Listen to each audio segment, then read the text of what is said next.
পাখি উড়ে যাওয়ার বুঝি সময় হলো। ঘন ঘন আসে দম, কানেতে শুনি কম, পিছে পিছে দম আমার ঘুরতে লাগিল। ঘন ঘন আসে দম, কানেতে শুনি কম, পিছে পিছে দম আমার ঘুরতে লাগিল। খাটো হয়ে আসছে পাও, হীন হলো সর্বদা। খাটো হয়ে আসছে পাও, হীন হলো সর্বদা। ভাবে বুঝি সময় আমার ফুরিয়ে এলো। পাখি উড়ে যাওয়ার বুঝি সময় হলো। পাখি উড়ে যাওয়ার বুঝি সময় হলো। এত সুন্দর পরিপাটি খাঁচায় আমার ছিল খাটি, দিনে দিনে খাঁচায় আমার জং ধরিল। এত সুন্দর পরিপাটি খাঁচায় আমার ছিল খাটি, দিনে দিনে খাঁচায় আমার জং ধরিল। পুরাতন খাঁচাতে পাখি করে শুধু ডাকা ডাকি, পুরাতন খাঁচাতে পাখি করে শুধু ডাকা ডাকি। একদিন আমায় দিয়া ফাঁকি উড়িয়া যাইব। পাখি উড়ে যাওয়ার বুঝি সময় হলো। পাখি উড়ে যাওয়ার বুঝি সময় হলো।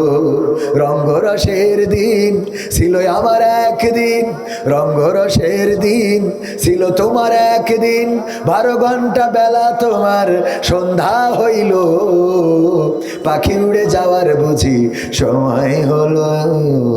পাখি উড়ে যাওয়ার বুঝি সময় হলো। এই দিন আমাদের জীবনে যারা যুবকাশি আসবে আর যারা বৃদ্ধ তাদের জীবনে তো চলেই এসেছে। এখন শুধু অপেক্ষা মালাকুল মাউত কবে আসে। এই যৌবনকাল কত স্বপ্ন, কত লড়াই, কত বড়াই, কত চেয়ার দখলের চিন্তা, কত মারামারি পাড়াপাড়ি করার চিন্তা, কত মানুষকে দমন করার চিন্তা, কত স্বপ্ন। বড় হব, উঁচু হব, আরো বড়, আরো বড়, আরো বড়। ওই যে গরু আর ব্যাঙের মতো, এক ব্যাঙ গরুকে দেখে ফুলা শুরু করলো। গরু বলল তুমি তো অনেক বড়, আরো ফুললো, আরো ফুললো, পরে লাস্টে ঠাস করে ফেটে গেল। আমাদের অবস্থা তাই, আরো বড় হতে চাই, আরো বড় হতে চাই। কিসের 24 সাল, আমরা 41 সাল পর্যন্ত থাকতে চাই। কথা কয় না, ঠিক না? ঠিক। 41 সালের আগে ছাড়বো না, কিন্তু চিন্তা করে না আল্লাহ আমল নামায় কি লিখেছে, ভাগ্যে কি রেখেছে, এটা আল্লাহ রব্বুল আলামিন ছাড়া কেউ কি জানে? আমি যদি বলি আর 1 ঘন্টা ওয়াজ করব, ইনশাআল্লাহ বলতে হবে কেন? আল্লাহ যদি চান, আল্লাহ যদি না চাই আর 1 ঘন্টা ওয়াজ কেন? 1 মিনিটও কথা বলার শক্তি থাকবে? উদাহরণ দিতে যে মাঝে মাঝে বলি, অনেকেই আছে খুব দম হুমকি দেবে, এই খবরদার দোকান খুলবি না, শাটার খুলি ফেলবো একেবারে। আছে না? আছে। পরের দিন দেখা যায় যে দোকানদার গিয়েছে, ভাই আসিলাম একটু, আমার দোকানটা যদি খুলতে দিতেন, বউ বাচ্চা নিয়ে তো কষ্টে আছি। এই রাতের মধ্যে কাম সারা, এক পাশ কি হয়েছে? প্যারালাইজড।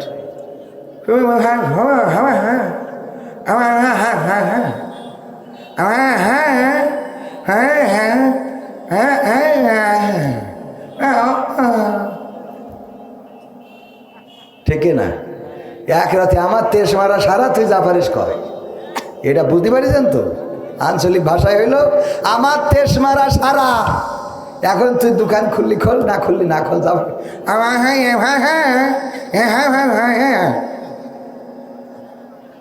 ঠিক তো? কিসের অহংকার, কিসের লড়াই? ক্ষমতায় কেউ স্থায়ী হয় না, হোক না সে হাসিনা কি বারে না, সে আরটা চিরকাল থাকে না। ঠিক? দাঁড়ানো মানুষদের কাছে কথাগুলো কি ঠিক মনে হয়? হাত উঁচু করে বলেন তো, ঠিক মনে হয়? দাঁড়ানো, আপনারা না, দাঁড়ানো ভাইরা, ভাই ঠিক মনে হয়? কোন যে পকেটের মধ্যে হাত ঢুকে থুইছি, ওইটা বের করবো এত সোজা পাননি। হ্যাঁ, ওদের পকেট থেকে হাত বের করা যায় কিনা দেখছিলাম, তা হাতই বের করা যায় না, ওদের বসা বসে করে পকেট থেকে হাতই বের করল না। ওরা বলবে পাগলই গেল।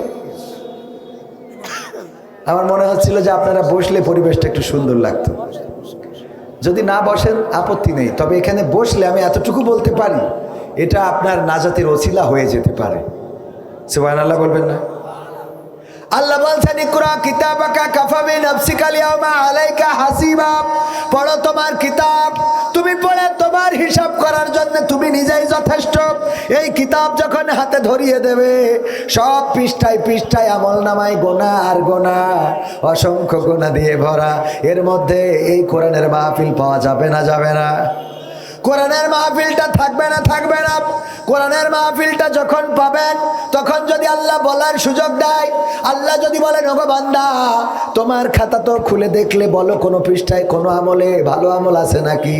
যদি এই পৃষ্ঠাটাই পেয়ে যান, আজকের তারিখ কত?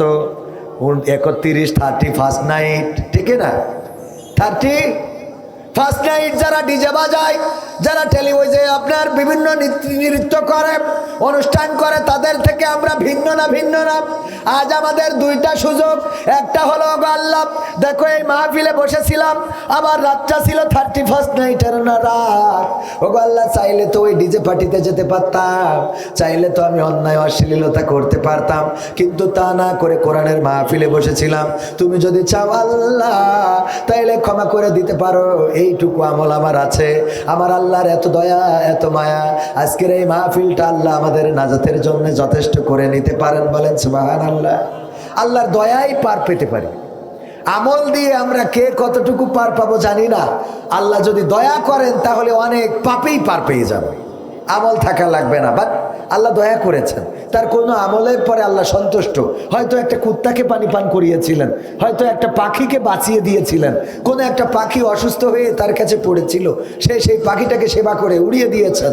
এর জন্য আল্লাহ সন্তুষ্ট হয়ে ক্ষমা করে দিতে পারেন। এটা একমাত্র আল্লাহর এখতিয়ার, এটা বলার কিছু নেই। আমাদের ইমাম সাহেব ওনার একবার বলছিলাম আল্লাহ চাইলে শেখ হাসিনাকে ক্ষমা করতে পারে, তো বলছে আল্লাহ তো পাগল হয়ে গেছে। আমি বললাম আমার আল্লাহর এত দয়া, এত মায়া। ফেরেশতা জিবরাইল বলছে বিশ্বনবী ফেরাউন যখন ডুবছিল তখন আমি আবার লাঠি দিয়ে ডুবাই দিয়েছিলাম। বলতেছে কেন? বলতেছে লাঠি দিলাম এই জন্যে যে আমার আল্লাহর এত দয়া যে ডুবতে যেয়েও যদি হঠাৎ তওবা করে বসে আল্লাহ ক্ষমা করে দিতে পারে। সুবহানাল্লাহ বলবেন? যে ডুবে যাচ্ছে এই মুহূর্তে যদি বলে আল্লাহ আমি তওবা করছি, আমি ফিরে আসলাম, আল্লাহ ক্ষমা করে দিতে পারে, এত দয়া। এই জন্য আমি চিন্তা করলাম ওর ক্ষমা করে আল্লাহ সুযোগ দেওয়া যাবে না, দিলাম খুশি যা পানির মধ্যে কাজ বার। কথা কি বোঝা গেছে? তো আমি বললাম আল্লাহ চাইলে এত দয়া যে শেখ হাসিনারও ক্ষমা করতে পারে। বলতেছে যে আল্লাহ তো তোর মতো পাগল হয়ে গেছে, যে তুই যেরকম সবাই এক চোখি দেখি সেরকম দেখবে। আল্লাহ পারে, বলতেছে আল্লাহ ক্ষমা করবে, তা আমরা রয়েছি কি করতে? কত বড় বলছে, এত জ্বালাইলো এমনি ছেড়ে দেবো? এমনি ছাড়া হবে না, এখানে ধরতে পারেন মুখে ধরবো। যাই হোক সে তার ব্যাপার। তবে আমি যেটা বলি আল্লাহ চাইলে তাকেও ক্ষমা করতে পারে না, পারে না? আল্লাহ চাইলে শেখ হাসিনাকে ক্ষমা করে দিবেন, ওবায়দুল কাদের কেউ ক্ষমা করে দিতে পারে, ঠিক না বেঠে? এই দয়া আল্লাহর আছে না নাই? ক্ষমতায় কেউ স্থায়ী হয় না, হোক না সে হাসিনা কি বারে না, সে আরটা চিরকাল থাকে না। ক্ষমতায় কেউ স্থায়ী হয় না, মুজিবুর বেশি দিন থাকেনি, জিয়াউর কেউ তো রাখেনি। মুজিবুর বেশি দিন থাকেনি, জিয়াউর কেউ তো রাখেনি। এরশাদ চলে গেছে পৃথিবী ছেড়ে, এরশাদ চলে গেছে পৃথিবী ছেড়ে, কেউ আজ তার কথা কয় না। ক্ষমতায় কেউ স্থায়ী হয় না, হাসিনা ক্ষমতা ধরে রাখতে আয়না ঘর বানিয়েছিল, জনগণের রোশানলে দাদার দেশে পালিয়ে গেল। হাসিনা ক্ষমতা ধরে রাখতে আয়না ঘর বানিয়েছিল, জনগণের রোশানলে দাদার দেশে পালিয়ে গেল। ডিবি হারুনের পাশে আর, ডিবি হারুনের পাশে আর পরিমণিদের দেখা যায় না। ক্ষমতায় কেউ স্থায়ী হয় না, হোক না সে হাসিনা কিবা রেহেনা, চেয়ারটা চিরকাল, এই চেয়ার চিরকাল থাকে না, এই পাওয়ার চিরকাল থাকবে না, যৌবনের গরম চিরদিন থাকবে না, আমার মুখের দাড়ি চিরদিন কালো থাকবে না, মাথার চুলগুলো কালো থাকবে না, চোখের মনিটা কালো থাকবে না।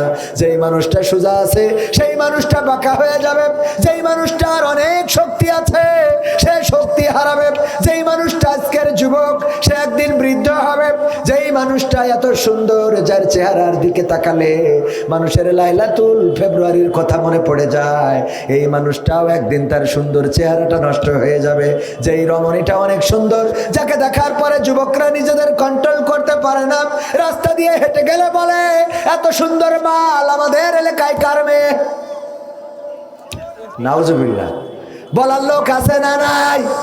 যারা বলে মাথায় রেখো তোমার বোন কেউ কেউ এইভাবেই বলবে, যারা বলো তোমরা মাথায় রেখো তোমার বোনকে শুধু নয় তোমার কন্যাকেও কোনো একদিন কেউ এইভাবেই বলবে। কেউ যদি সালাম দেয় তাইলে সে কি দেয়? কি দেয়? উত্তর দেয়। উত্তরে কি বলে? ওয়ালাইকুম আসসালাম ওয়া রাহমাতুল্লাহি ওয়া বারাকাতুহু। বলে না? বলে না? যদি কেউ বলে আসসালামু আলাইকুম, শুধু আসসালামু আলাইকুম বললো, ও বললো ওয়ালাইকুম আসসালাম ওয়া রাহমাতুল্লাহ। যদি বলে আসসালামু আলাইকুম ওয়া রাহমাতুল্লাহ, অপর ব্যক্তি বলে ওয়ালাইকুম আসসালাম ওয়া রাহমাতুল্লাহি ওয়া বারাকাতুহু। ঠিক কি না? একটা করে পয়েন্ট বাড়াইয়ে দিয়ে বলে, ঠিক কি না? বলে না? বলে না? আপনি সালাম দিলেন, ও উত্তর দিল, এবার আপনি বলেন এ সুমন্দি লিখে না, ওর উত্তর কি হয়? ওর উত্তর যেটা হয় সেইটা আর বলা যাবে না। যে পর্যন্ত বলেছি ওই পর্যন্ত থাক, বেশি নিচেই নামা। বোঝেন তো? বেশি নিচেই নামা। বলছে হিয়ার মানে কি? বলছে স্যার হিয়ার মানে তো প্রথমে হইলো চুল, তারপরে ভুরু, তারপরে এই যে এই জায়গার ভুরু, তারপরে গো, তারপরে দাড়ি, তারপরে বগলের নিচের পশম, তারপরে বুকির পশম, তারপরে বলছে এই আর নিচে নামিস না। মেলায় নেমে ফেলিস। হ্যাঁ ভাইরা আমার, সুতরাং পরিবর্তনের দরকার আছে না নাই? আমাদের যতই বলেন এত পরিবর্তন হওয়ার সময় আমাদের নাই, এরকম না? এত কথা শোনে কিনা? এত কথা শোনে কে?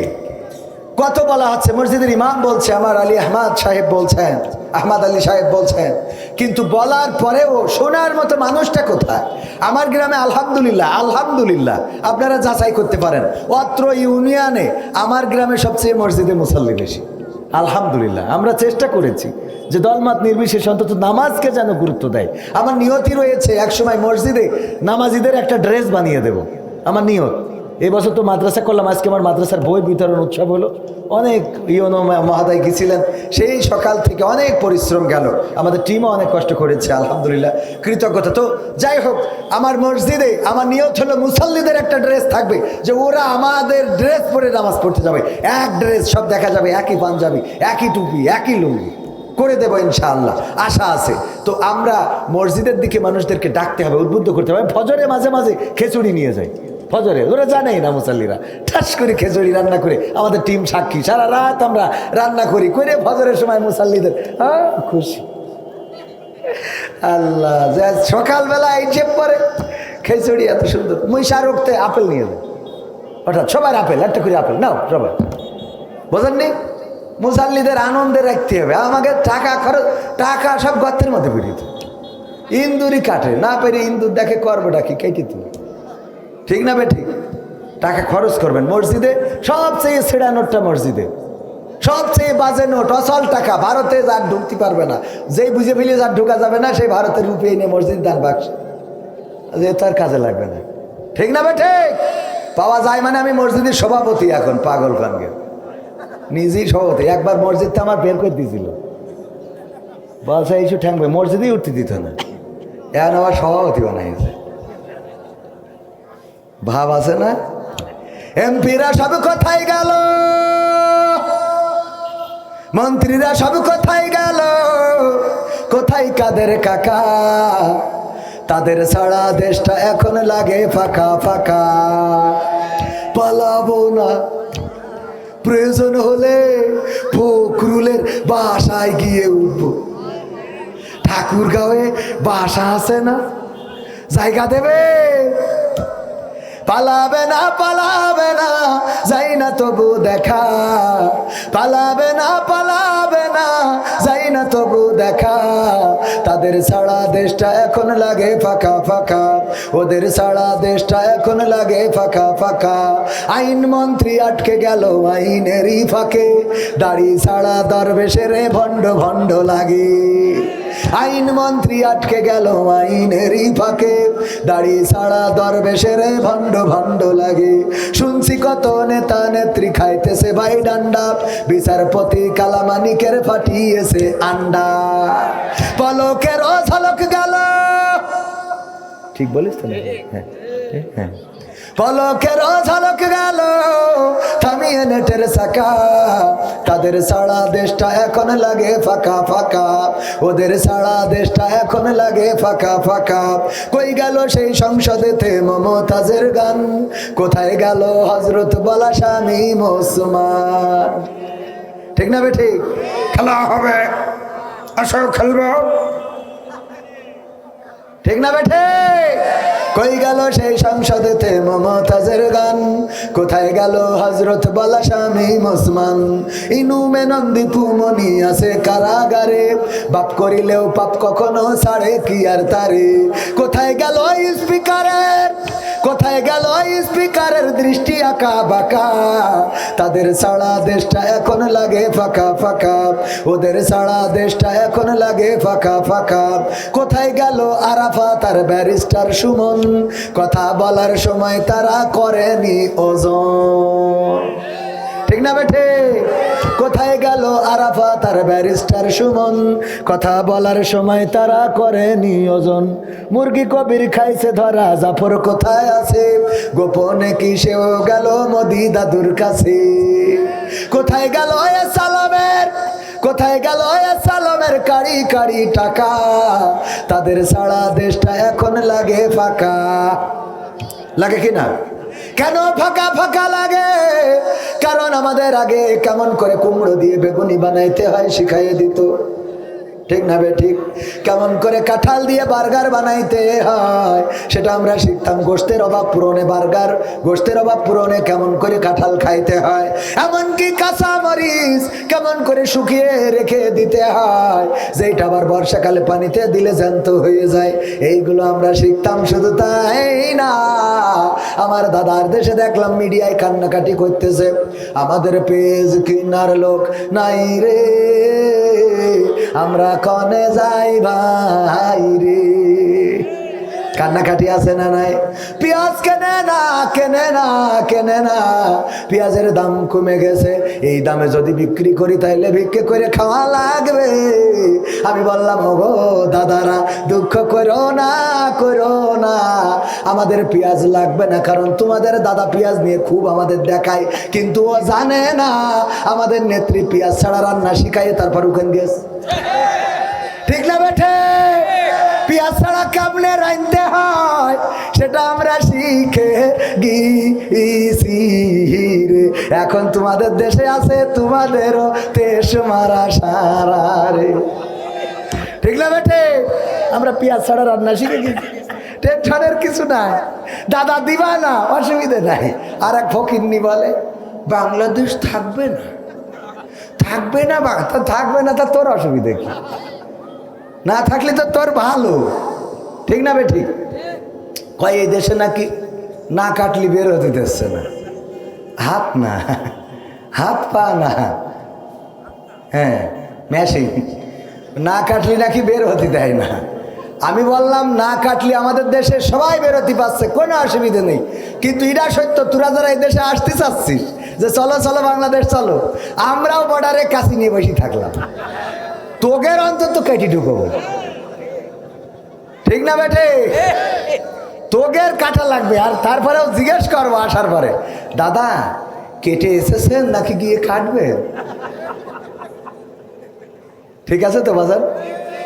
যারা বলে এই দেশে সংখ্যালঘু নির্যাতিত হচ্ছে, আমি বলি এই দেশে সংখ্যালঘু নয়, বরং সংখ্যাগরিষ্ঠ নির্যাতিত হচ্ছে, তার প্রমাণ দিতে যেয়ে আমি যদি আপনাদের বলি, আপনারাও কথায় একমত হবেন। দাঁড়ানো ভাইয়েরা যদি বসেন তাইলে বেশি গুনাহ হবে না।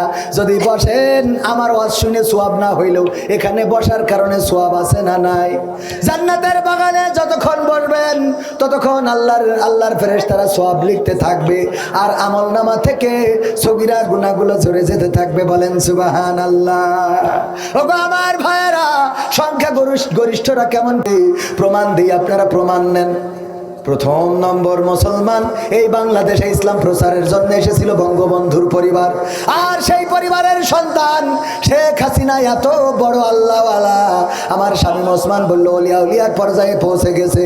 সকালবেলা উঠে আগে যায় নামাজ খোঁজে, তারপরে ফজরের নামাজ আদায় করে, তারপরে কোরআন তেলাওয়াত করে, তারপরে দিনের শুরু করে। এমন বড় পরহেজগার মানুষটারে আমরা আগে হেলিকপ্টারে করে পাঠাই দিয়েছি। এটা সংখ্যাগরিষ্ঠ না সংখ্যালঘু? সংখ্যাগরিষ্ঠ। 2 নম্বর আউলিয়া শামীম ওসমান হাফিজাহুল্লাহ, 80-90 রাকাত তারাবির নামাজ, তাহাজ্জুদের নামাজ না পড়ে ঘুমাতে যায় না। 80-90 রাকাত তাহাজ্জুদের নামাজ পড়ে কাবা ঘরে যেয়ে চেয়ারে বসে বসে খালি ঠুল মার। আছে না নাই? মিডিয়ায় দেখিনি। 80-90 রাকাত তাহাজ্জুদ পড়া আমার শামীম ওসমান, সেও বোরকা পরে তার চলে জাতি হইল। এটা সংখ্যালঘু না সংখ্যাগরিষ্ঠ? 3 নম্বর আউলিয়া দরবেশ সালমান এফ রহমান রাহিমাহুল্লাহ। ওরে আল্লাহ, এত বড় পরহেজগার, দাড়ি দেখে মনে হয় মতিউর রহমান নিজামী আবার ফিরে এসেছে। ঠিক না বেটি? এই পরহেজগার এই দেশে টিকতে তো পারল না, আবার পালাবে। তাও এর কত বড় মেন্টাল, কত বড় পাগল। ও যে মৌজেজা দেখায় শেয়ার বাজার কেলেঙ্কারি করিল, এরপরেও ও বুঝলো না যে নৌকা যেটা ভেঙে গেছে ওইটাই অন্তত তার পালানো ঠিক হবে না। কথা কয় না? ও ওই নৌকায় বসে বসে যেই ধরে ফেলেছে কি করছিল জানেন? আর্মিরা ধরলি গান গাওয়ায় না? গান গাওয়ায় না? ও মনে মনে গাচ্ছিল, ও আমার দরদি আগে জানলে এই ভাঙা নৌকায় চড়তাম না। ও আমার দরদি আগে জানলে তোর ভাঙা নৌকায় চড়তাম না, ভাঙা নৌকায় চড়তাম না, আর এই বিপদে পড়তাম না। ওরে বর্ডারেতে খাইলাম ধরা, বিসিটাও তো পাইলাম না। আগে জানলে তোর ভাঙা নৌকায় চড়তাম না। ঠিক না বেঠি? ঠিক না বেঠে? 3 নম্বর আউলিয়া সেও গেল সালমান এফ রহমান দরবেশ বাবা। আমরা তারেও এই বাংলাদেশে নিয়ে এই জেলখানায় নিয়ে ডিম খাওয়াচ্ছি, উপর দেবা নিচে দে, আমি জানি না, যারা দেখেছে তারা বলতে পারবে। ভাইরা আমার, এই যে গেল 4 নম্বর আউলিয়া ওবায়দুল কাদের হাফিজাহুল্লাহ। এই আল্লাহর ওলি কোথায় গেল, কনে গেল, খোঁজ পালাম না, বলে গেল ঠাকুরগাঁওয়ের বাসায় গিয়ে বয়সকে রানবে, কায়দা করে খাবো। তো আগের সময় তো মানুষ খুব খাইতে পারতো, এখন তো পেট হয়ে গেছে ছোট, মন হয়ে গেছে আরো সংকীর্ণ। ঠিক কিনা? আগে মানুষের মনও বড় ছিল, পেটও বড় ছিল, খা যত পারিস খা। কেউ এইসে গরিব মানুষ, ওই জায়গায় জমিটা তো দিয়ে দিলাম, করিয়ে খা। জমি কি আমার বলছে, ভাই জমি মাপবো, আপনার পাশে মনে আছে আমার 1 ইঞ্চি ঢুকে গেছে। ওই 1 ইঞ্চি ঢুকে গেছে, তার পাঁচিল দেশ সেই, আবার আমার বলছে ঢুকে গেছে, তাহলে কেমন লাগে? সহ্য না করি পারা যায়? মানে আবার ওই পাঁচিল ভেঙে ওই 1 ইঞ্চি বের করবে। ভাই অসুবিধা নেই, ঢুকে গেলেন আমাদের এখন তো মনে। যাই হোক, ও নাসির হোজা কী করলো, ও তাড়াতাড়ি করিয়ে গোশ কিনে বলছে বউ রান্না করো, আমি একটু গোসলটা মারিয়ে আসি। তো বউ অনেকদিন ধরে খায়নি, যেহেতু গরিব মানুষ অনেক কষ্ট করে কিনেছে। তো বউ ওই রান্না করতে করতে 1 কান 2 কান খাতি মোটামুটি একেবারে কড়াই তেজ মারা সারা, পুরো ফাঁকা। হ্যাঁ, আমাকে যেরকম বঙ্গভবনে যে দেখে কেউ নেই, ওরকম কড়াইতে কিছুই নেই। তো আল্লাহর ওলি তো এই সে তো তা জানে না, শৈশবের মাইক টিচার বলছে নিয়ে আইসো, আজ একটু খাবো খাইতে করি। তো বউ তো মেয়ে মানুষ আবার কিন্তু খুব চালাক হয়, চালাক না? দেখবেন যে মেয়ে প্রেম করে, মা কিন্তু সব জানে, গাঞ্জাখোরের সাথে ঘুরিয়ে বেড়ায়, জানে গাঞ্জাখোরের সাথে কবে কোন জায়গায় কোন গদখালি গিয়েছে, কবে তাহাজ্জুদ পড়েছে, সব জানে। এ জানার পরে ও আবার শুধু জানে না, ও আবার বলে আব্বা তুমি আমার মেয়ে নিয়ে চলে যাও, কারণ তুমি যেভাবে 5 ওয়াক্ত গাঞ্জা খাও, তো বলো আলী আহমদ সাহেব দিবেন না, তা কী করবো? তো তুমি নিয়ে যাও, কাজী অফিসতে পড়াই মড়াই নিয়ে যাও, আমি এদিক বুঝোই নিবানে পাঠাই দিয়ে। এইবার যে আমার হুজুর বাড়ি আসে, আরে বাবা কি জন্মটা তুই যাও, ও আল্লাহ আমারে কি করলো রে, আমার মুখে চুল কালি লাগায় চলে গেল, তুমি কি জন্ম দিছাও রে। ও 10 মিনিট জন্ম দিয়েছে, তাতে তোর এই 25 বছর শেষ। হ্যাঁ আছে না নাই? বুদ্ধি, কত বুদ্ধি। এই কথা আমি ছাড়া তো কেউ বলবে না, কারণ এত লোকাল কথা কেউ বলতে চায় না, বলা ছাড়া তো উপায় নেই। বললেই সোজা আছে, না বললে কি হইতো? এই যে কতবার করি ভাইদের বলেছি, ভাই বসেন, আমার তো মনে হয় পা ধরা কেন, মাথা ধরলো বসবে না, বসে না বসে তা আমার কি, না বসলে আমার কোনো অসুবিধা আছে? হাসরের মাঠে যেন বললেন না হুজুর আমাকে একটু নিয়ে যান, না হবে না বলুন, ওই দিন হবে না, ওই দিন কোনো কথা হবে না। আমরা যে বলবো এই জান্নাত কে দিয়েছে? আল্লাহ দিয়েছে, ঠিক না বেঠে? জান্নাত কে দিয়েছে? আল্লাহ দিয়েছে, আল্লাহ দিবেন। সম্মানিত ভাইরা, তো নাসিরউদ্দিন হোজ্জা বলতেছে তাড়াতাড়ি নিয়ে আসো, খাবো। বউ করিস কি বুদ্ধি করি, একটা বিড়ালের গলায় দড়ি বাইন্দে নিয়ে আইসে। নিয়ে আসি বলছে কতদিন ধরে বল, এই কি বিড়ালটা ফেলাই দিয়ে আস, কষ্ট পুরো কষ্ট। নাসিরউদ্দিন হোজ্জা একটু চালাক ছিল, বলতেছে সত্যি কি বিড়াল? কি বিশ্বাস হচ্ছে না তোমার? আমি কার সাথে সংসার করছি? ও আল্লাহ তুমি আমার তুলে না, মানে ওদের তো কাজ এইটা। তো বলতেছে ঠিক আছে দাও বিড়াল, তাহলে ফেলাই দিয়ে আসি। বিড়াল নিয়ে আপনাদের কি বাজার এটা? গোয়ালচাতুর বাজার। ওই বাজারে এসে একজনের যে মিটার ছিল, ডিজিটাল মিটার, ওর পরে প্যাকেটটা দিয়েছে। দেওয়ার পরে দেখে বিড়াল কাটাই কাটাই 1 কেজি। বাড়ি যেয়ে বোর বলছে যে বউ সত্যি কি বিড়াল গোস্ত খেয়েছে? তো বলছে এখনো তুমি সত্য করতেছ? আজকে আব্বার ডাকবো, আমার নিয়ে যাক, আমি আরে জাহান্নাম করতে চাই না। ও ঘর খাওয়ায়ও, পড়ায়ও, মাখায়ও, সব ও করে, একটু কথা বললি ওটা জাহান্নাম। কোনে যে যাবো, কি যে জ্বালা বলা তো যায় না। মিডিয়ায় বললে আবার বলবেন কবে কি হয়েছে, এ তো বলার কাজে না। আমার ধরবেন যে কবে কি হয়েছে, তুমি এরকম করে বললে, মানে আমাদের বাড়ু বলা যাবে না, বাইরেও বলা যাবে না, সব চুপচাপ সহ্য করতে হবে। তো যাই হোক, ও যাই হোক, ওই দিক নিয়ে বললে লাভ নেই। এখন বিড়াল বলছে না আমি তো তোমার বিশ্বাস করেছি, তুমি আমার বউ, 10টা না 5টা না একটা মাত্র বউ, তোমার বিশ্বাস করবো না কেন? কিন্তু আমার দুঃখ হইলো, আমি ওই যে গোয়ালচাতুর বাজারে দিয়ে এটা মিটারে ওজন দিলাম, তো দেখি 1 কেজি ওজন। তো এখন আমার প্রশ্ন হইলো, যদি এটা সে বিড়াল হয় তা সে গোস্ত কই? আর যদি এইটা সে গোস্ত হয় তা সে বিড়াল কই? কথা বোঝেননি? তো আমার প্রশ্ন হলো, আমার দাদারা বলতেছে সংখ্যালঘু নির্যাতন হচ্ছে, এই দেশে সংখ্যালঘুদের না কাটলি বের হতে দিচ্ছে না, মারতেছে, এই করতেছে, তৈরতেছে, তাই করতেছে। আমি যত হিন্দুদের কাছে গেলাম, কোনো হিন্দু বললো না যে না আমাদের পরে নির্যাতন আসছে, নিষ্পেষণ আছে, মা বরং বলছে যে না এবার দুর্গা পূজায় হুজুররা এসে তো এইখানে তাহাজ্জুদ পড়ি বাড়ি গেছে, ঠিক না বে ঠিক? এনে তাহাজ্জুদ পড়িয়েছে, নামাজ পড়িয়েছে, তারপরে যে ইতে বাড়ি গেছে, আমাদের তো অসুবিধে নেই। তা খুঁজে খুঁজে দেখলাম নির্যাতন তো হচ্ছে আমাদের আল্লাহর ওলিকে।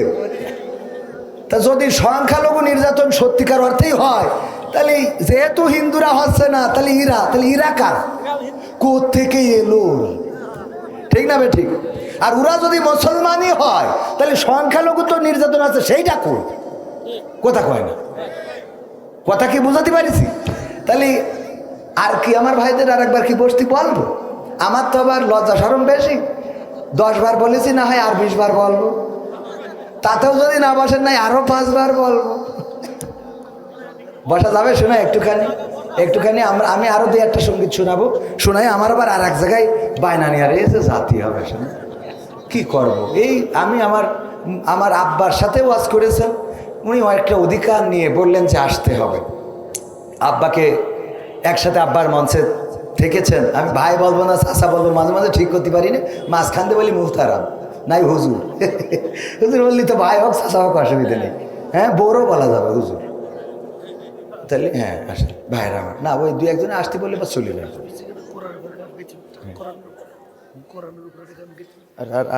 আর সময় নেই ভাইয়ের আমার। কোরআনের জন্য আমাদের নিবেদিত হওয়ার দরকার আছে না নাই? কোরআনের পক্ষে আমাদের থাকার দরকার আছে না নাই? কিন্তু আমাদের চরিত্র হলো কি বলবো, এই যে দেখেন অনেককেই বললাম ঢোকেনি কিন্তু বেরোয় গেছে, মানে এরা হলো মুসা আলাইহিস সালামের উম্মতের মতো। সিজদা দেবে না বুঝলে আল্লাহ বললে একটা বাউন্ডারি বানাও, একটা গেট বানাও, সেই গেটের নিচে দিয়ে ঢুকবে, গেটের নিচে দিয়ে মাথাটা নিচু করি যেন ঢুকতে হয়, যাতে ও সিজদা দিয়ে ঢুকতে পারে। তাও অন্তত মাথাটা নিচু করুক, ও শয়তানরা পা ঢুকাইতেছে আগে। কি ঢুকাইছে? মানে এত বড় তেড়া ছিল মুসা আলাইহিস সালামও তেড়া, ওর উম্মতরাও তেড়া। গেট বানাইছে যে যাই হোক করি তাই হোক করি স্যাও হওয়াই লাগবে, তো স্যাও হওয়া লাগবে বলে আগে পা ঢুকাইছে, ঢুকে তারপর আস্তে করে গেছে। তো বড় সব গুলাই ঢোকে না, গুল আছে না, গুলা ধান রাখা, ওর দরজাটা ছোট না, ওতে কিভাবে ঢোকে? আগে পা ঢুকায় না, ওইভাবে ঢুকেছে। আল্লাহ এত পাগল পাওনি। মান্না সালোয়া দেয়, আমি চিন্তা করি কত বড় পাগল, বসে থাকে থালা বাসন ধুয়ে থুয়ে দেয়, ওতে মান্না সালোয়া আসে যে এই থালা উঠে খালি খাবে। এত সুন্দর উপরের খাওয়া, ও আছে এ খাবো না, আমাকে পেঁয়াজ রসুন দিয়ে রান্না করে খাবো। ওই শয়তানকে জন্য আমাকে এই কষ্ট করতে হবে, তা না হলে পেঁয়াজের দাম এত বাড়ে।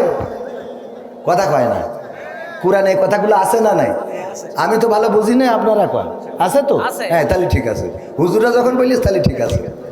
কোরআন পড়তে ভালো লাগে, কোরআন শুনতে ভালো লাগে, কোরআন জানতে ভালো লাগে, কোরআন মানতে ভালো লাগে না, ঠিক না বেঠে?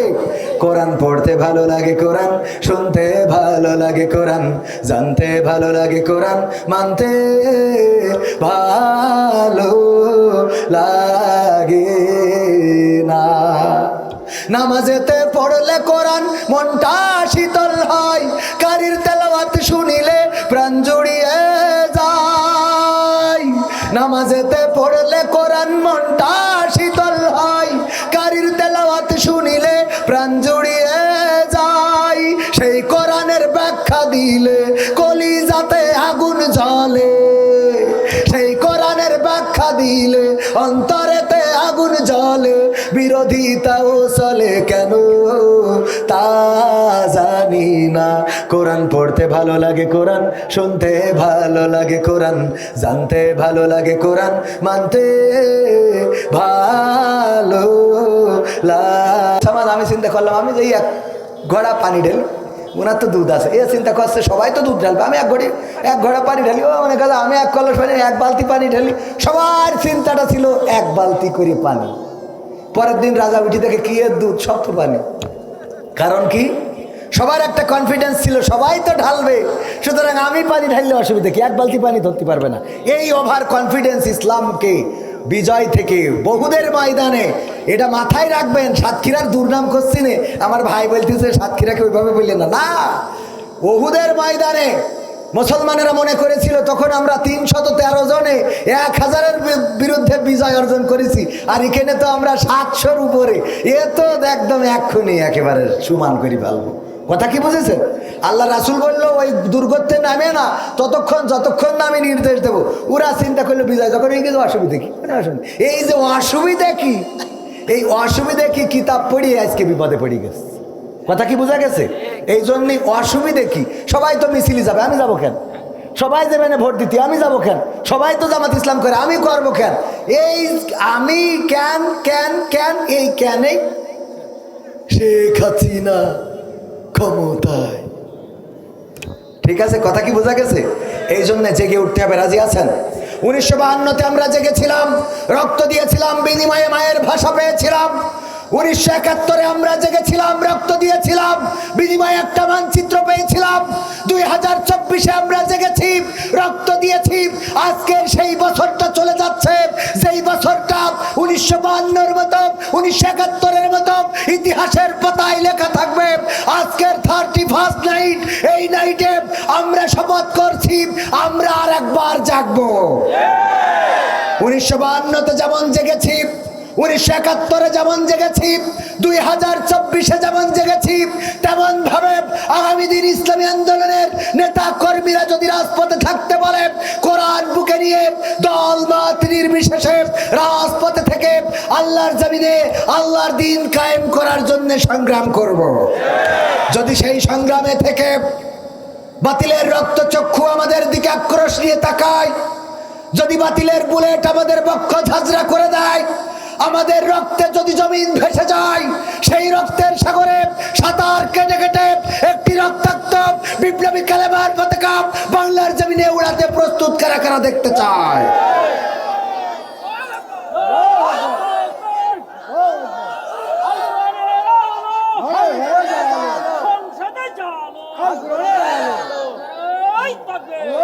সত্যি কি কোরআনের জন্য রক্ত দিতে প্রস্তুত?